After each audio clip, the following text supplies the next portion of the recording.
చేసాం అంతే. ఇట్లుంది ప్రస్తుతం పరిస్థితి. లేకపోతే 22,000 కోట్లతో గ్రీన్ ఎనర్జీ కారిడార్, 9,500 మెగావాట్ల పూలింగ్ స్టేషన్ల విద్యుత్ రంగంపై ముఖ్యమంత్రి చంద్రబాబు సమీక్ష. రాష్ట్రంలో 18 గిగావాట్ల గ్రీన్ ఎనర్జీని ప్రధాన గ్రిడ్కి అనుసంధానించేందుకు గ్రీన్ ఎనర్జీ కారిడార్ను 22,000 కోట్లతో ఏర్పాటు చేస్తున్నట్టు ప్రభుత్వం ప్రకటించింది. గ్రీన్ ఎనర్జీ కారిడార్ 3 పథకం కింద దీన్ని చేపడుతున్నట్టు పేర్కొంది. ఈ ప్రాజెక్టు ప్రతిపాదన రూపొందించినట్టు తెలిపింది. గ్రీన్ ఎనర్జీ కారిడార్ రాష్ట్రంలో విద్యుత్ సరఫరా పరిస్థితి, వచ్చే 6 నెలల ప్రణాళిక వంటి కీలక అంశాల మీద చంద్రబాబు సచివాలయంలో విద్యుత్ ఉన్నతాధికారులతో సమీక్షించారు అన్నటువంటిది హైలైట్ చేశారు. ఇక్కడే డౌట్ ఏంటంటే ఆయన ఈ 2 ఏళ్లలో 20 సార్లు సమీక్షించుంటారు కరెంటు. కానీ ఇప్పుడు కరెంటు కోతలు ఎందుకు వచ్చినాయి? ఎందుకు ఎక్కువ డబ్బులు పెట్టుకుంటున్నారు కరెంటు?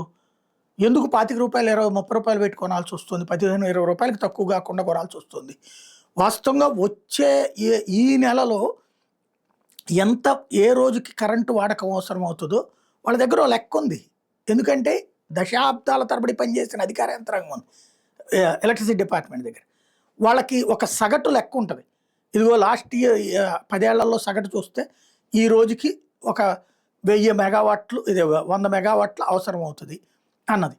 పోనీ ఇంకొక 5 మెగావాట్లు ఎక్కువ వేసి నువ్వు ముందుగానే టెండర్ పిలిస్తే ₹4 వస్తుంది, ₹5 వస్తాయి నెల రోజులు ముందే బుక్ చేసుకుంటే. కానీ కరెక్ట్గా ఈ రోజున మనకి రేపనగా ఇవాళ పెరిగిపోయింది సార్ పీక్ డిమాండ్ అంటే అప్పుడు ఎంత పెట్టైనా కొనాలి. ఈ పరిస్థితి బాబు గారికి తెలియదా? తెలియదు. ఎవరు తెలియనివ్వకుండా దోచేస్తారు? విద్యుత్ అధికార యంత్రాంగం.